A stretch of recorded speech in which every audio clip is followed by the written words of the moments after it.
Hi there, welcome to No Nonsense Whiskey. My name is VinPF, and on today's episode we're going back to Tomintoul and we're having a look at another one of their newer cask finishes, which are age stated, which is pretty cool, I think. I should say at the top of the show, these guys sent this over to me for review, so take that with a pinch of salt, but let's get into the actual review itself and see what we got. Now, these are part of a slightly newer range of Tomintouls. Now, if you've seen my channel before, hopefully you have. If not, please do subscribe and all that jazz. But I've covered a few of these Tomintouls in the past. Now, obviously they lean into the kind of gentle dram quite a lot, so a lot of it's like nice and easy, 40%, you know, not that much kind of like cask jiggery pokery going on. So it's nice to see them sort of branching out and trying something different. They did a small batch cask finish vibe a little while ago. I covered a couple of them. They were very interesting and they were very cheap as well, you know, sub 40 quid, but they were still at that kind of 40% level, no age statement, with their cask finishes kind of put all over the bottle. Now, bring it to this, we've got a little series, all of different ages and different cask types. I'm not going to go through all of them today, but I did cover the 14-year-old cognac fairly recently, so if you want to go and check that out, then make sure you go and hit that link in the description below and whatnot, but I'm sure YouTube will present it to you at some point if you're interested in this. Today we have a Tomintoul 15-year-old, and this is, they call it limited 2008, because I guess that's when it was distilled, and it's a Madeira Cask Finish. Other information, obviously non-chill filtered, natural coloured. It's this bottle here is bottle 5,870 of 6,656 bottles, which is really interesting because I don't think they really needed to do that. They could have just put how many bottles were on there. So the fact that this is like individually numbered still is pretty cool, I think, actually. Nice little touch.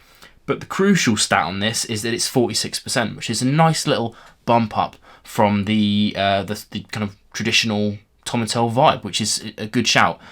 You'd be charged for that, unfortunately. So this one here runs, I think the RRP is actually closer to £100, but having a look around today, just before I recorded, you can pick this up on Master of Malt for 85, which isn't actually that bad for a pretty good age-stated whiskey these days. Unfortunately, you know, I've gone through my kind of stages of grief with the price of Scotch as it's gone up and up and up, and now I would say this is probably sitting kind of around about that sort of way. But you know, really, the people who I'm talking to are Tomintoul fans anyway, so you'll probably be okay with that sort of money. But yeah, I like this sort of bottle because it comes with a lot of extra information that really helps me, because when you do research on stuff like this, that you don't really find much. You know, it's not like they're like an open book policy or whatever. I'm sure if I dug deeper, I could find out exactly, you know, all the data and stats, but that's not really what I'm about on this channel. So yeah, it's nice to see some good information on the label, all of the stuff that we really want to see. And as we talk about integrity malt sometimes, then that's kind of what we're talking about today. Let's get into the actual whiskey then and see what we've got. You know, we can talk about colour because it says it nicely on there for us. This is a pretty good, I don't know what you call that, like a brassy kind of colour, I guess. Nice. Let's get onto the nose. Now, for me, it's quite sweet, but also quite tannic on the nose, which is good, you know. We're getting some honeys, a little bit of tobacco, a little bit of leather.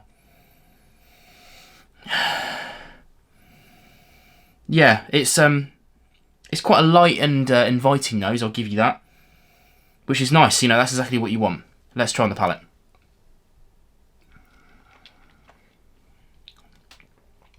Now, this is where things get interesting. And actually, one thing I should say, one thing I don't normally do on the channel at the moment is talk about the tube that it comes in. I'm on a bit of a kind of an accidental push against packaging, really, because I don't really care about it on the shelf, so I don't care if it comes in the post with it, so I don't put it on the channel anymore. However, I am going to talk about it today because actually this is quite annoying for me, because one thing I do when I do my reviews, a little bit of inside information for you, I tend to write my tasting notes as best I can, and you know me, I don't go deep, I'm no nonsense whiskey, I like to just do the overarching flavour profiles. However, before I got into my my palate tasting notes to give to you, I was just about to kind of like sort it all out, blah, blah, blah. And then I was like, right, I'm going to have a quick look at the tube, have a look online, do a bit of research for the rest of the video after I've done my tasting notes.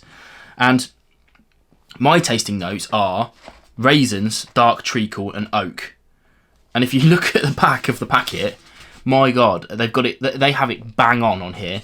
Juicy layers of chocolate-covered raisins, tick. Stewed plums, tick. Candied peels, tick. Tiramisu. I don't really like tiramisu, so I don't really know.